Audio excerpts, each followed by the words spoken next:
আসসালামু আলাইকুম বন্ধুরা, আজকে আমি বাড়িতে বানাবো ম্যাঙ্গো জুস। তার জন্য এখানে আমি লাল টুকটুকে দুটো আম নিয়েছিলাম। আমগুলো ভালোভাবে জল দিয়ে ধুয়ে নিলাম, এরপর আমের খোসাটা ছিলে নিয়েছিলাম আর আমটাকে ছোট ছোট করে কেটে নিয়েছিলাম। আর 1 কাপ মতন দুধ নিয়েছিলাম। এখানে একটা মিক্সারের বাটিতে ওই কুচি কুচি আমটা দিয়ে দিলাম আর এর মধ্যে আমি 1 কাপ দুধ আর কয়েকটা কিশমিশ দিয়ে দিলাম। এগুলো আমি ভালোভাবে পেস্ট করে নিলাম।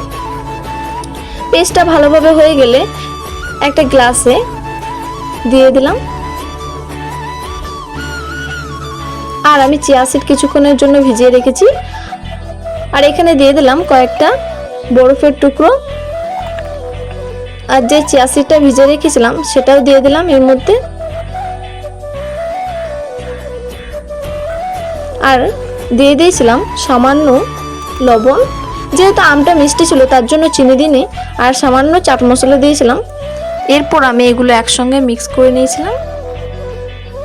ভিডিওটা ভালো লাগলে অবশ্যই একটা লাইক করবে এবং চ্যানেলটাকে সাবস্ক্রাইব করে দেবে।